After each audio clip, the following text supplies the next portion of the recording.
Hi hello నమస్తే. Welcome back to Verinchi's writings. అందరూ ఎలా ఉన్నారు? బాగున్నారా? మరి మన ఈ ప్రేమంటే నువ్వే ఈ స్టోరీస్ ఎలా అనిపిస్తున్నాయో నాకు కామెంట్ చేయండి. సరే, ఆలస్యం చేయకుండా స్టోరీలోకి వెళ్ళిపోదామా? రాత్రి కరెక్ట్గా 8:30 హైదరాబాద్ నగరం అంతా వర్షపు చినుకులు మెల్లగా పడుతున్నాయి. అర్జున్ కారు నందన హాస్టల్ ముందు ఆగింది. అర్జున్, వచ్చేసాం అని అంటాడు. ఆ మాటకి ఉలికిపడి నందన అర్జున్తో థ్యాంక్ యూ సార్ అని అర్జున్ వైపు చూస్తుంది. సరే లేపు, లేట్ అవ్వకు అని అంటాడు అర్జున్. నందన నవ్వుతూ సరే సార్ అని నందన కార్ దిగింది. వెనక్కి తిరిగి గుడ్ నైట్ సార్ అంటే అర్జున్ కూడా గుడ్ నైట్ నందన అని అంటాడు. ఇంకా ఆమె అలా చెప్పి హాస్టల్ లోపలికి వెళ్ళిపోయింది. కానీ రోడ్డు అవతల ఒక నల్ల కారు, ఆ కారు పక్కన ఒక వ్యక్తి నిలబడి ఉంటాడు. ఆ వ్యక్తి చేతిలో ఒక పాత ఫోటో. ఆ ఫోటోలో 5 ఏళ్ల చిన్నారి, అదే అమాయకమైన నవ్వు, అదే కళ్ళు, అది నందన చిన్నప్పటి ఫోటో. ఆ వ్యక్తి నెమ్మదిగా నవ్వాడు. చివరికి నిన్ను కనుగొన్నాను అని చెప్పి కార్ స్టార్ట్ చేశాడు.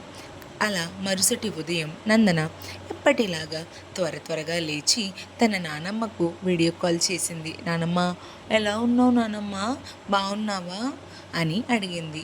నందన వాళ్ళ నానమ్మ, నేను బాగున్నానమ్మా, నువ్వు ఎలా ఉన్నావమ్మా అని అడుగుతుంది. నేను కూడా బాగున్నాను నానమ్మ.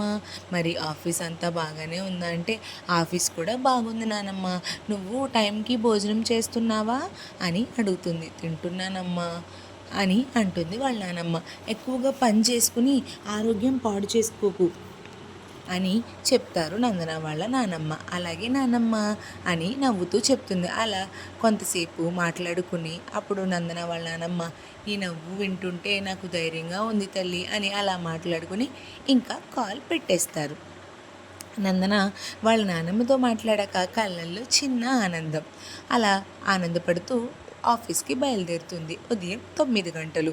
ఏఎస్ టెక్నాలజీస్ అందరూ తమ పనుల్లో బిజీగా ఉన్నారు. నందన తన డెస్క్ దగ్గరకు వెళ్ళగానే ఒక చిన్న గిఫ్ట్ బాక్స్ కనిపించింది. ఇదేంటి గిఫ్ట్ బాక్స్, ఇది ఎవరు పెట్టారు అని అనుకుని ఆమె మెల్లగా తెరిచింది. లోపల ఒక చిన్న మొక్క. ఆ మొక్కే లక్కీ బ్యాంబూ. దానితో పాటు ఒక చిన్న నోటు ఉంది. ఆ నోట్లో మంచి మనసు ఉన్నవాళ్ళు ఎక్కడ ఉన్నా ఎదుగుతారు, ఎ వెల్ విషర్ అని ఉంటుంది. అది చూడగానే నందన ఆశ్చర్యపోయింది. ఇదేంటి, నాకెవరు పంపారు అని అర్థం కాదు. చుట్టూ చూసింది. ఎవ్వరూ కూడా ఏమీ తెలియనట్టు తమ పనుల్లో బిజీగా ఉన్నారు. దూరంగా తన క్యాబిన్ నుంచి అర్జున్ ఆమె వైపు ఒకసారి చూసి మళ్ళీ తనకు తెలియకుండా వెనక్కి తిరిగేసి పని చేయడం మొదలుపెట్టాడు. ఆ గిఫ్ట్ పంపించింది అతనే, కానీ ఆ విషయం ఎవరికీ తెలీదు. ఈవెన్ మన నందన కూడా కనిపెట్టలేదు. ఇంకా నందన దాన్ని చూసి కొంచెం నవ్వుకొని దానిని లోపల పెట్టి తను కూడా పనిలో బిజీ అయిపోతుంది. అలా పని చేస్తూ మధ్యాహ్నం అయిపోతుంది. మధ్యాహ్నం లంచ్ చేసేసాక అర్జున్ అందరినీ మీటింగ్ హాల్కి పిలిచాడు. అందరూ కూడా మీటింగ్ హాల్కి వస్తారు. మీరందరూ వినండి, మన కంపెనీకి ఒక కొత్త ప్రాజెక్ట్ వచ్చింది అని చెప్తాడు. ఓహో అవునా సార్, గుడ్ న్యూస్ చెప్పారు సార్, శుభవార్త అని అందరూ కూడా చప్పట్లు కొట్టారు. ఈ ప్రాజెక్ట్ని ఓకే, మనమంతా చాలా జాగ్రత్తగా చేయాలి, నెక్స్ట్ టీమ్గా పూర్తి చేయాలి అని చెప్పి, సరే ఈ ప్రాజెక్ట్ని ఎంచుకోవడానికి నేను కొన్ని టీంలను ప్రకటిస్తాను, సో ఆ టీముల్ని మనం ఫాలో అవుదామని టీముల పేర్లు చెప్పడం స్టార్ట్ చేశాడు. రోహిత్, ప్రియ వాళ్ళు ఒక టీం, నెక్స్ట్ కార్తీక్, సోనియా మరొక team, and last and final చివరగా అర్జున్, నందన. హాల్ మొత్తం ఒక్కసారిగా నిశ్శబ్దమైంది. సోనియా ముఖంలో అసహనం. ఏంటి మళ్ళీ నందన నేనా అని మనసులో నందనపై ఎక్కడ లేని కుళ్ళు అలా అనుకుంది. నందన కూడా ఆశ్చర్యపోయింది. అయ్ బాబోయ్, నేను సీఈఓతో పని చేయాలా అని షాక్లో ఉంది.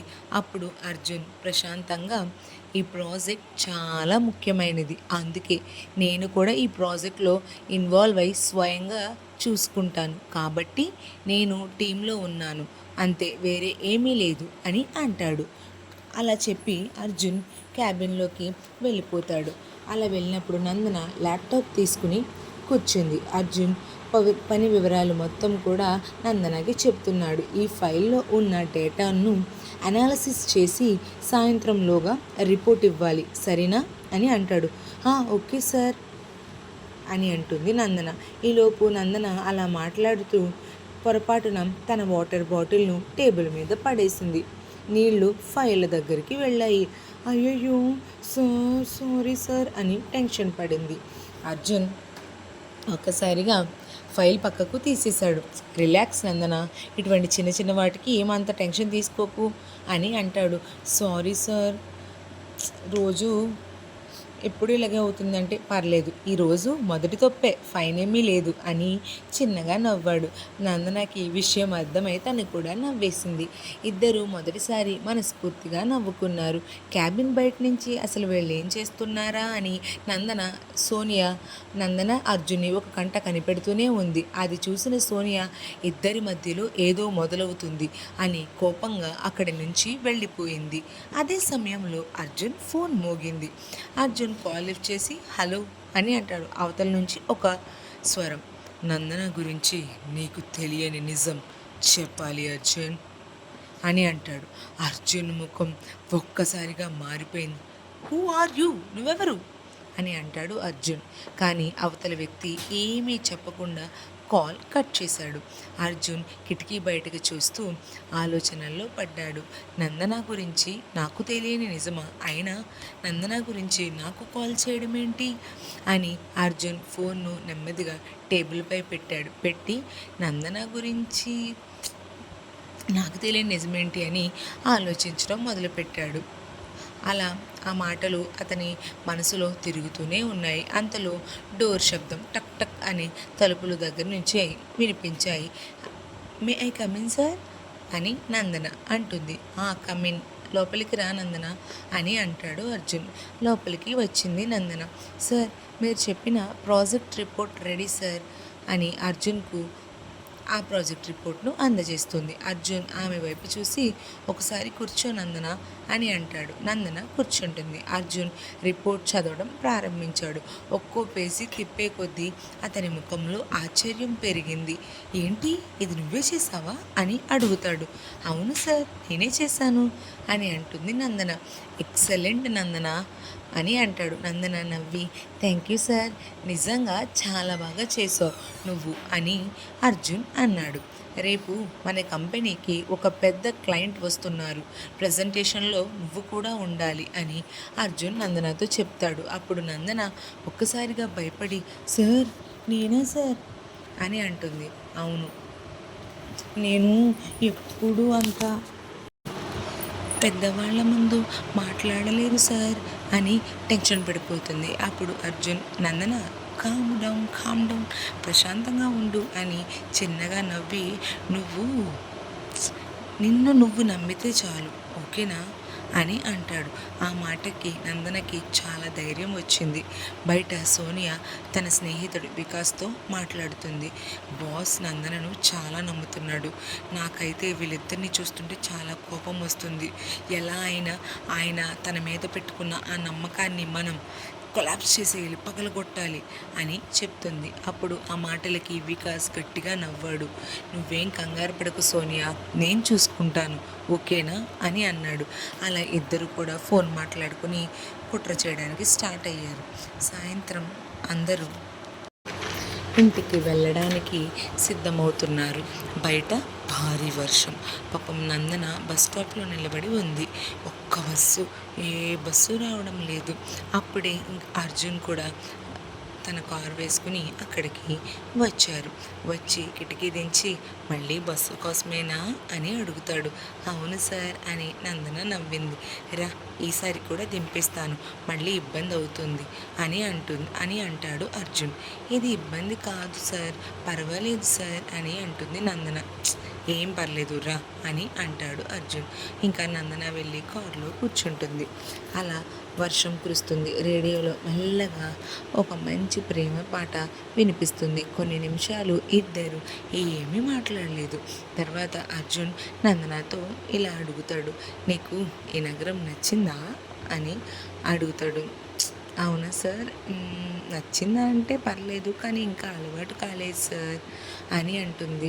నాకు మా ఊరు చాలా ఇష్టం సార్ అని అంటుంది. నీకు మీ ఊరు గుర్తొస్తుందా అని అంటాడు అర్జున్. వస్తుంది అని నందన కిటికీ బయటకు చూస్తూ, రోజు ఎక్కువగా ఎవరిని మిస్ అవుతున్నావు అని అడుగుతాడు. నేనైతే సార్ నా నానమ్మని చాలా మిస్ అవుతున్నా అని ఆ మాట చెప్పేటప్పుడు ఆమె కళ్ళల్లో నీళ్లు కనిపించాయి అర్జున్కి. మెల్లగా, ఒకరోజు తీసుకువెళ్తావా నీ ఊరికి మరి అంటే నందన ఆశ్చర్యంగా అతని వైపు చూసింది. అయ్యో సార్, తప్పకుండా సార్, తప్పకుండా తీసుకెళ్తాను సార్ అని అంటుంది. అదే సమయంలో రోడ్డు పక్కన నిలబడి ఉన్న అదే రహస్య వ్యక్తి వాళ్ళు కారు వెళ్తుండగా చూస్తున్నాడు. అతను ఫోన్ తీసి ఇద్దరూ దగ్గరవుతున్నారు అని ఎవరికో కాల్ చేసి చెప్తాడు. అవతల నుంచి ఒక మాట, వాళ్ళు ప్రేమలో పడకముందే నందనను తీసుకురా ఆ వ్యక్తి. ఆ మాట విని సరే అని కాల్ కట్ చేసేసాడు. హాస్టల్ ముందు కార్ ఆగింది. నందన దిగింది. ఎలాగ రోజులానే సార్ గుడ్ నైట్ సార్ అని చెప్పింది. గుడ్ నైట్ నందన అని చెప్పి అర్జున్ కారు వెళ్ళిపోయింది. ఇటు నందన కూడా లోపలికి వెళ్ళిపోయింది. అర్జున్ కారు ఇలా స్టార్ట్ చేస్తూ ఉండగా ఒక చిన్న పిల్లవాడు కారుకు అడ్డంగా వచ్చి, ఎవరు నువ్వంటే అర్జున్ విండో దగ్గరికి వచ్చి అర్జున్కి ఒక కవర్ ఇచ్చాడు. అన్న, ఒక అంకుల్ ఇది మీకు ఇవ్వమన్నారు అన్న అని అర్జున్కి కవర్ ఇచ్చాడు. అప్పుడు అర్జున్ కవర్ తీసుకుని ఎవరిచ్చారు అని కవర్ తెరిచాడు. దాని లోపల నందన చిన్నప్పటి ఫోటో, దాని వెనుక ఒక వాక్యం, ఆమె గతాన్ని తెలుసుకుంటే నీ జీవితం మారిపోతుంది. అర్జున్ షాక్తో ఆ ఫోటోని చూస్తూ ఉండిపోయాడు. మరి ఇంతకీ నందన వెనకాల ఉన్న గతం ఏమిటి? నందనను ఫాలో అవుతున్న ఆ వ్యక్తి ఎవరు? నందన ఫోటోకి అర్జున్కి ఏవైనా సంబంధం ఉందా? మరి ఇన్ని కాంప్లికేషన్స్తో ఉన్న మన స్టోరీలో ఏం జరుగుతుందో తెలియాలి అంటే నెక్స్ట్ ఎపిసోడ్ వరకు వెయిట్ చేసేయాల్సిందే. ఈ ఎపిసోడ్ ఎలా అనిపించిందో నాకు కమెంట్ చేయండి. ప్లీజ్ మా ఛానల్ని లైక్ చేయండి, షేర్ చేయండి, సబ్స్క్రైబ్ చేయండి. Thank you for watching.